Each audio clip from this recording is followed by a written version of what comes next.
അല്ല, പ്രവാസികൾ മാത്രമല്ല, ഞാൻ പറഞ്ഞില്ലേ, അന്യദേശ തൊഴിലാളികൾ ഒന്നും വേണ്ട, സർക്കാർ സർവീസിലും മറ്റുമുള്ള ആളുകൾ വീട്ടിൽ ഇല്ലെങ്കിൽ, ഈ BLOമാർ വീട്ടിൽ വരുന്ന അവസരത്തിൽ ആളില്ലെങ്കിൽ അവരോട് പറയുന്നു നിങ്ങളുടെ പൗരത്വം തെളിയിക്കുന്ന രേഖ ഹാജരാക്കുന്നു.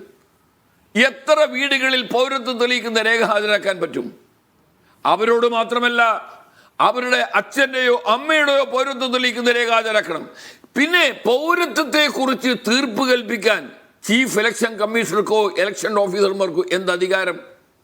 പൗരത്വം സംബന്ധിക്കുന്ന തെളിയിക്കുന്ന ആധികാരികമായ നിയമം സിറ്റിസൺഷിപ്പ് ആക്ടും ഫോറിനേഴ്സ് ആക്ടുമാണ്.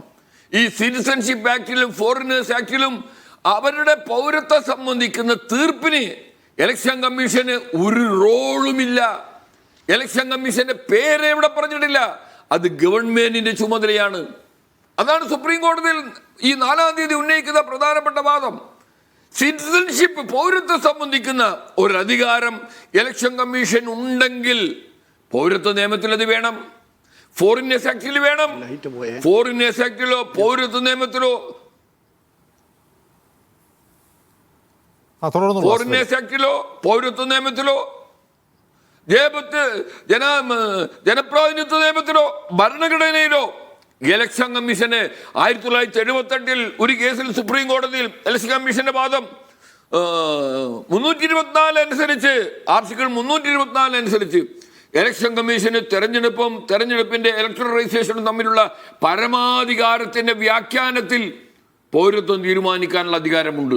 ഇല്ല, സുപ്രീം കോടതി ആവർത്തിച്ച് പറഞ്ഞതാണ്. ഇല്ല, മാത്രമല്ല അവിടെയാണ് ലാൽ ബാബു കേസിലെ സുപ്രീം കോടതിയുടെ അതിന്റെ വ്യാഖ്യാനം പരിശോധിച്ചാൽ മനസ്സിലാവുന്നത്. ഒരാളുടെ വോട്ട് ഇലക്ടറൽ റോളിലുണ്ടെങ്കിൽ, ബീഹാറിൽ നമുക്ക് ഈ ഇതിലെ ആശങ്ക, ബീഹാറിൽ നടന്ന സംഭവം കേരളത്തിൽ അതിന്റെ 10 മടങ്ങ് തീവ്രതയിൽ തെരഞ്ഞെടുപ്പ് കമ്മീഷൻ നടപ്പാക്കും.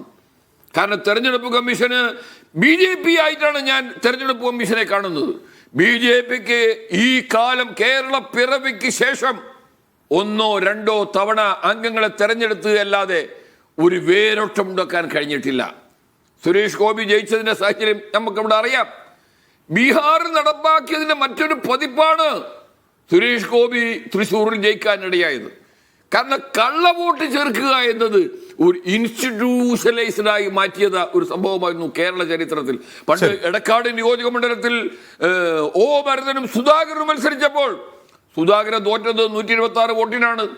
ഇലക്ഷൻ കേസ് വന്നു. 400 ആളുകളെ, ഇരട്ട വോട്ടിന്റെ ആളുകളെ 400 ആളെ സമൻ ചെയ്തു. ഇലക്ഷൻ പെറ്റീഷനിൽ 400 ആളെ സമൻ ചെയ്തപ്പോൾ കോടതിയിൽ ഹാജരാകുന്നില്ല 400 ആൾ. അങ്ങനെയാണ് ജയിച്ച ഭരതൻ തോൽക്കുകയും തോറ്റ സുധാകരൻ ജയിക്കുകയും ചെയ്തത്.